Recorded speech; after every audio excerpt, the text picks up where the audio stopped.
Dans notre passage de ce jour, ça ne vous échappera pas que nous parlons d'un sujet grave. Le Seigneur est en train d'annoncer à Pierre de quelle mort il le glorifierait. En ces temps où la mort est une réalité plus que jamais, pourrions nous dire, oh, écoute, on n'a pas besoin de telle méditation, de tel sujet, on a besoin d'encouragement, on a besoin de positiver. Eh bien, étonnamment, le Seigneur est en train de positiver quant à la mort. Parce que finalement, à Pierre, il ne lui annonce pas une punition prolongée.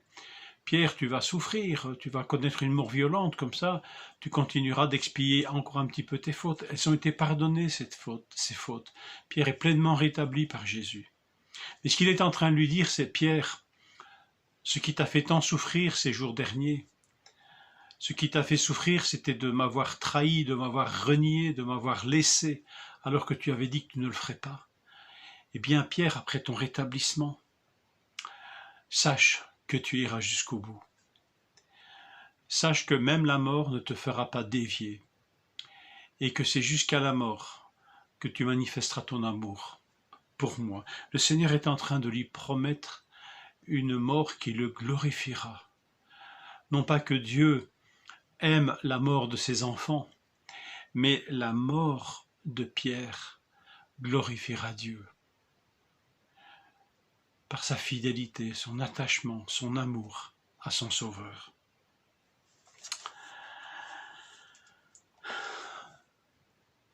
Est-ce que nous devons réfléchir nous aussi à notre issue, à ce que tous les hommes connaissent, c'est-à-dire la fin de leur vie et leur départ? Pour nous les chrétiens, en tous les cas, nous devrions être délivrés de la peur de la mort.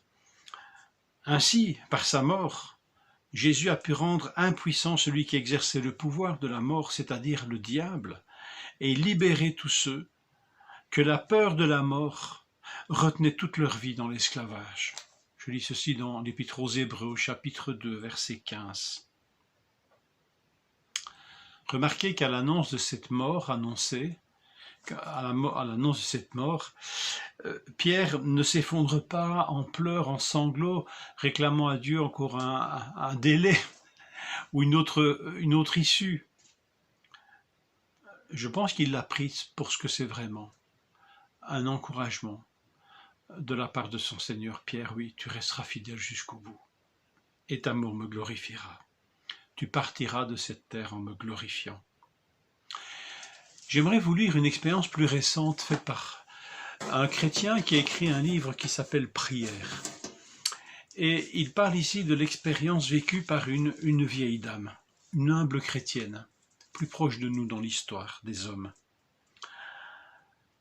Et voilà ce que l'auteur nous dit d'abord. Priez pour le moment de votre départ, pensez-y souvent devant Dieu. Mon père nous parla à ce propos d'une chrétienne qui l'avait bien connue des années auparavant.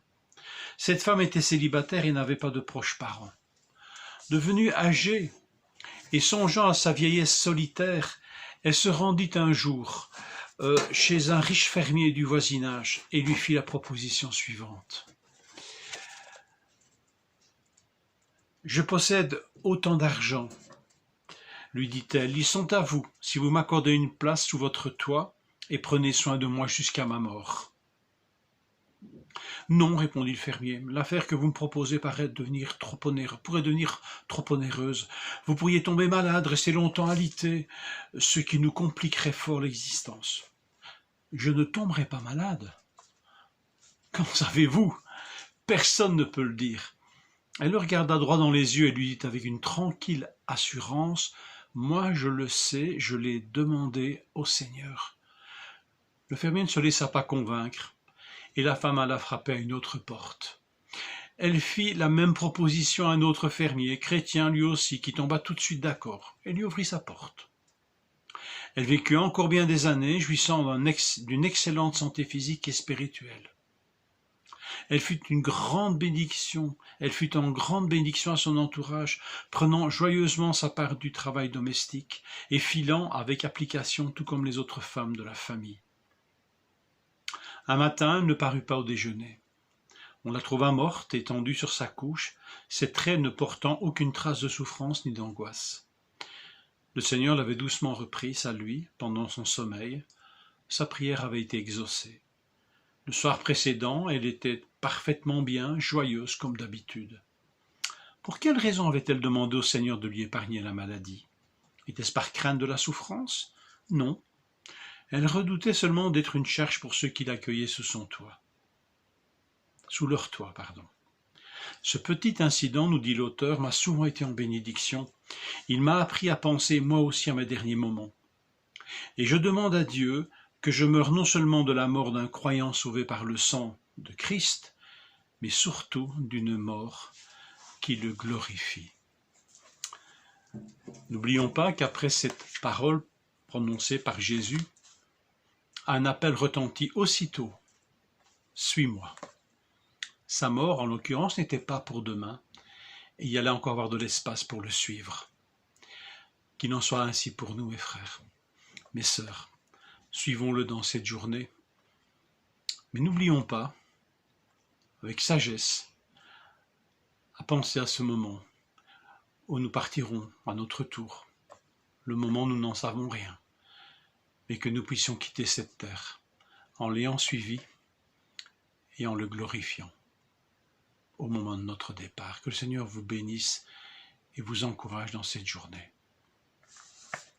Prenez soin de vous, prenez soin les uns des autres aussi. Amen.